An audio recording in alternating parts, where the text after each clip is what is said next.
जरा सोचो, अगर तुम्हें एक खजाने का नक्शा मिले जो कि एक ऐसी जगह छुपा है जिसे 5000 साल से कोई नहीं ढूंढ पाया। कुछ ऐसा ही होता है इन लोगों के साथ। कहानी की शुरुआत में बे नाम का एक आदमी एक नकाबपोश लड़की का पीछा कर रहा था। एक अनजान शक्ति उसे उस लड़की की ओर खींच रही थी। वो नकाब के अलावा अपने सारे कपड़े उतार कर झील में कूद गई।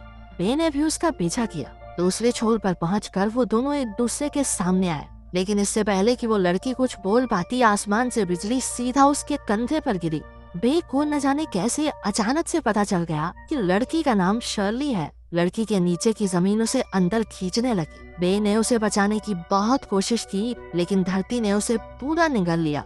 झटके से उसकी नींद खुली और उसे समझ आया कि वो सपना देख रहा था। पता चलता है कि पिछले कुछ दिनों से बे को बार बार यही सपना आ रहा था। शाम को वो अपने दोस्त काई के साथ मिस्टर नाइन के घर पहुंचा, जिसने उसके दोस्त यूक को पकड़ रखा था। यूक बार बार दोहरा रहा था कि उसने कोई चोरी नहीं की, लेकिन वो लोग उसकी बात सुन ही नहीं रहे थे। बे की रिक्वेस्ट पर मिस्टर नाइन यूक को छोड़ने के लिए मान गया, लेकिन इसके बदले उसे सेलेस्टियल बोन नाम की एक करिश्माई चीज को मिस्टर नाइन के लिए लाना होगा। उन्हें पता चला कि सेलेस्टियल बोन तक पहुंचने का नक्शा एक लड़की के पास है। बे ये देखकर चौंक गया कि ये वही लड़की है जिसे वो पिछले कुछ दिनों से अपने सपनों में देख रहा था। उनकी बात सुनकर शर्ली नक्शा देने को तैयार हो गई, लेकिन सिर्फ इस शर्त पर कि वो भी उनके साथ चलेगी। वो एक बोट में अपनी मंजिल की ओर निकल पड़े। उसी बोट पर एक और आदमी भी मौजूद था जो दूर से ही उन पर नजर रखे हुए था। अचानक शर्ली को महसूस हुआ कि कुछ तो गड़बड़ जरूर है। उसकी कंपास की सुई भी गोल गोल घूमने लगी। तभी उनकी बोट बहुत तेजी से हिली, मानो किसी बहुत बड़ी चीज से टक्कर हो गई हो। ये बात बहुत अजीब थी क्योंकि पानी बिल्कुल शांत था। बे ने सभी यात्रियों को उनकी सुरक्षा के लिए बोट के अंदर भेज दिया। अचानक उस विशालकाय दानव ने अपनी पूरी ताकत से जहाज पर हमला किया। वो जहाज के अगले भाग को तोड़ता हुआ डेक पर पहुंचा। वो चारों अपनी पूरी ताकत से लड़ रहे थे, लेकिन उसकी चमड़ी इतनी सख्त थी कि उस पर कोई असर ही नहीं हो रहा था। यूक ने हीरो बनते हुए उस दानव की चिन पर वार किया, लेकिन उसने बड़ी आसानी से उसे दूर फेंक दिया। हीरोगिरी के चक्कर में अपने अनमोल रतन खो बैठता ही है। उधर शर्ली ने दानव के चेहरे पर विस्फोटक तीर से हमला किया, जिससे वो वापस पानी में जा गिरा।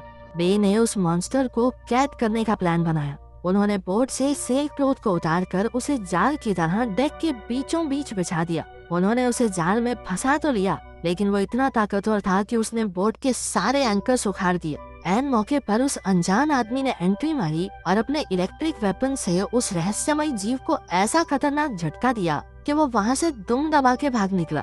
ये आदमी डॉक्टर सन नाम का एक साइंटिस्ट है और वो भी सेलेस्टियल बोन के ही चक्कर में उनके पीछे आया था। उसने उन्हें बताया कि इस दानव को उसी चीज की सुरक्षा के लिए यहाँ छोड़ा गया था और उन्हें रास्ते में ऐसी कई और मुश्किलों का सामना करना होगा। उसकी नॉलेज से इम्प्रेस होकर उन्होंने उसे भी अपनी टीम में शामिल कर लिया। लेकिन तभी वहाँ मिस्टर नाइन की बेटी लिन भी आ धमकी। दरअसल यूक और लिन का चक्कर चल रहा था। वो लिन से मिलने के लिए घर में घुसा और गार्ड्स ने उसे चोर समझ के दबोच लिया। रास्ते पर आगे बढ़ते हुए उन्हें पहाड़ की चोटी पर एक मंदिर मिला। मंदिर की जांच के दौरान बे ने एक हिडन स्विच दबाकर छुपा हुआ रास्ता खोल दिया, जिसका इस्तेमाल करके वो सब नीचे मौजूद एक बहुत बड़ी सुरंग में पहुँचे। थोड़ा चलने पर उनके सामने एक बंद दरवाजा आया, लेकिन बे ने अपनी जबरदस्त लॉक पिकिंग स्किल्स से दरवाजा खोल दिया। उस दरवाजे के पार सब कुछ दूर दूर तक बर्फ में ढका हुआ था। क्योंकि धरती भी जमी पड़ी थी तो उस पर चलना बहुत मुश्किल हो रहा था। जब वो सीधी ढलान पर पहुंचे तो शिल्ले फिसल गई। बे भी उसे बचाने के लिए उसके पीछे कूदा। उसने अपने खंजर को जमीन में गाड़कर नीचे गिरने से खुद को रोका, लेकिन पीछे से बाकी सब फिसलते हुए आए और उन्हें भी अपने साथ खींच लिया। जब वो फिसलते हुए नीचे जा रहे थे तो बे ने देखा कि वो सब बर्फ के नुकीले टुकड़ों की ओर बढ़ रहे हैं। शर्ली ने अपने हुक को फेंककर खुद को रोकने की कोशिश की, लेकिन वो बर्फ के पिलर इतने ताकतवर नहीं थे। बे ने देखा कि उन नुकीली चट्टानों के बीच ही एक तो छोटी टनल्स भी मौजूद है और अगर वो अपने आप को उनकी तरफ धकेल दें तो जान बच सकती है। उसने एक बार फिर से अपने खंजर को बर्फ में गाड़कर खुद को रोका और शर्ली के साथ मिलकर बाकी सबको उन टनल्स की तरफ डिफ्लेक्ट करने लगा। कुछ देर बाद खंजर के आसपास की बर्फ टूट गई और वो दोनों तेजी से उन नुकीली बर्फ की चट्टानों की ओर बढ़ने लगे। उसने शर्ली को बचाने के लिए उसे टनल की ओर धक्का दे दिया और खुद तेजी से मौत की तरफ बढ़ने लगा। ऐन मौके पर शर्ली ने अपने ग्रैपलिंग हुक को उसके बैग में फंसाकर उसे भी टनल में खींच लिया और उसकी जान बचाई। वो अब एक दूसरी गुफा में पहुंच गए थे जहां काफी अंधेरा था, लेकिन इस बार वो अकेले नहीं थे। जल्द ही उन्हें थोड़ी मिट्टी हटाने पर एक और दरवाजा दिखा। बे ने जल्दी से उसे खोलने की कोशिश की, लेकिन तभी उन सब ने देखा कि भेड़िए जैसे दिखने वाले जानवरों ने उन्हें हर तरफ से घेर लिया था। वो समझ चुके थे कि अब उनके पास लड़ने के अलावा कोई चारा नहीं, पर ये भेड़िए जैसे दैत्य इतने ज्यादा थे कि वो सब मिलकर भी उन्हें ज्यादा देर तक नहीं रोक पाएंगे। बे समझ गया कि उन्हें छत के रास्ते से ही निकलना होगा, वरना वो सभी भूखे भेड़ियों का खाना बन जाएंगे। उसने बाकी सबको वहां लटकी पेड़ की बेलों को पकड़कर ऊपर चढ़ने को कहा और खुद हाथ में मशाल लिए उन भेड़ियों को दूर हटाने लगा। लेकिन इससे पहले कि उनमें से कोई ऊपर पहुंच पाता, वो बेल टूट गई और सभी धड़ाम से नीचे गिरे। लेकिन इससे वो लकड़ियां जिससे उस छेद को ढका गया था, वो भी बेल के साथ नीचे गिर पड़ी और सूरज की रोशनी अंदर आने लगी। जल्द ही उन्हें पता चला कि ये भेड़िए रोशनी सहन नहीं कर सकते, क्योंकि सूरज की किरण के संपर्क में आते ही उनका शरीर जलने लगता है। शर्ले ने वहां पड़ी पेड़ की टहनियों को अपने हुक से बांधकर छत के रास्ते से बाहर निकलने का जुगाड़ किया। एक एक करके सब वहां से निकल गए, लेकिन जब बे की बारी आई तो सूरज बादलों में छिप गया। भेड़ियों ने एक के बाद एक उस पर हमला करना शुरू कर दिया। भेड़ियों के लीडर ने उस पर झपट कर बे को धरती पर गिरा लिया। इतने में सूरज के आगे से बादल हट गए और अपने दोस्तों की मदद से बे मौत को छूकर टक से बाहर आ गया। शर्ली भागकर रोते हुए उससे लिपट गई।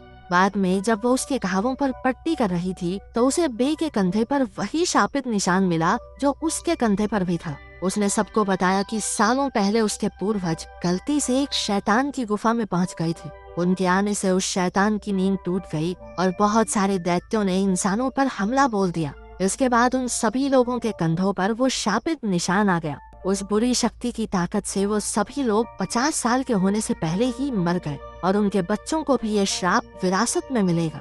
शर्ली के हिसाब से वो सेलेस्टियल बोन जिसे वो ढूंढ रहे हैं, वो इस निशान को उनके ऊपर से हटा सकती है। वो अगले दिन दोपहर के समय वहाँ वापस पहुँचे ताकि सूरज की किरणें अपने चरम पर हो। वो सब फिर से उस गुफा में दाखिल हुए जहाँ वो वैम्पायर भेड़िए उनका इंतजार कर रहे थे। बे ने बिल्कुल समय न बर्बाद करते हुए जल्दी से दरवाजा खोला। जमीन नीचे धंसने लगी और उन्हें एक और कमरा दिखाई दिया जो एक मंदिर जैसा लग रहा था। बे ने वहाँ मौजूद एक मोमबत्ती को जलाया जिससे वो पूरी जगह जगमगा उठी। उसने हिसाब लगाया कि इस जगह को जरूर किसी पेट्रोल जैसे जल्दी आग पकड़ने वाले पदार्थ से ऊर्जा मिलती होगी। वो सब बड़े ध्यान से चल रहे थे, लेकिन तभी बे का पैर एक ट्रिगर पर पड़ा, जिसके बाद वो पूरा कमरा हिलने लगा। अचानक उनके ऊपर ढेर सारे तीर बरसने लगे। वो सब किसी तरह बचते बचाते आगे बढ़ ही रहे थे कि बे को आभास हुआ कि उन पर एक और अटैक होने वाला है। अचानक उनकी तरफ तेजी से घूमती हुई तलवारें आई। सभी लोग इससे बाल बाल बचे। इसी तरह वहाँ कदम कदम पर कई जानलेवा जाल बिछाए गए थे। वो किसी तरह इस सब से बचते हुए हवा में तैरते उस सेलेस्टियल बोन तक पहुँचे। बे धीरे से उसकी ओर बढ़ा और उसे उठाकर अपने बैग में डाल दिया। लेकिन तभी शर्ली ने देखा कि बहुत सारी विशालकाय मकड़ियाँ उनकी ओर आ रही हैं। कुछ देर उनसे लड़ने के बाद बे समझ गया कि वो सिर्फ उस सेलेस्टियल बोन के पीछे है। उसने अपनी जान जोखिम में डालकर सभी मकड़ियों को अपने पास बुला लिया ताकि बाकी सब वहाँ से सही सलामत निकल सकें। शर्ली ने वहीं रुककर बे की मदद करने का फैसला लिया, जबकि बाकी सब ऊपर की तरफ गए। अपनी रफ्तार और शर्ली की मदद से बे भी दूसरी तरफ पहुँचने में कामयाब हुआ, पर इससे पहले कि वो वहाँ से भाग पाते, उन मकड़ियों ने अपने जाले से सीढ़ी चढ़ रही शर्ली को नीचे खींच लिया। बे उसे बचाने के लिए वापस लौटा और देखते ही देखते उनकी पूरी टीम एक साथ मिलकर उन खतरनाक मकड़ियों का सामना करने लगी। उन्होंने प्लान बनाया कि योग पूरे कमरे में पेट्रोल छिड़केगा, जबकि बाकी सब इस दौरान इन मकड़ियों से बचने का जुगाड़ करेंगे। योग उन सभी मकड़ियों से बचता बचाता अपने साथियों के पास पहुंचा। उसके अंदर आ जाने के बाद बे ने अपने लाइटर से पेट्रोल में आग लगा दी। आग बहुत तेजी से फैलने लगी और वहाँ मौजूद लगभग सारी मकड़ियाँ जलकर राख हो गयी। लेकिन जल्द ही आग और धुएं की वजह से उन सब का दम घुटने लगा। अचानक शर्ली ने देखा कि उसकी कंपास ठीक वैसे ही घूम रही है जैसे वो बोट पर घूम रही थी। इससे उन्हें शक हुआ कि वो शायद नदी के बहुत करीब है। वो दीवार को तोड़ने की कोशिश करने लगे। दूसरी तरफ से वो दानव जिससे वो बोट पर लड़े थे, वो भी दीवार पर टक्कर मार रहा था। जल्द ही दीवार टूट गई और पानी तेजी से अंदर आने लगा। मौका मिलते ही सभी लोग वहाँ से बाहर की ओर भागे। बे ने देखा कि वो दानव उसका पीछा करते हुए उस तक पहुंचने ही वाला है, लेकिन खुशकिस्मती से वो मलबे के नीचे दब गया, जिससे बे और बाकी सबकी जान बच गई। हम देखते हैं कि आखिर में वो सब सही सलामत अपने घर की तरफ निकल पड़े। तो आज कमेंट्स में ये बताना कि तुम कैसी जिंदगी चाहते हो, रोमांचक पर थोड़े कम पैसे वाली, या फिर पैसे अच्छे होने चाहिए, काम चाहे बोरिंग हो।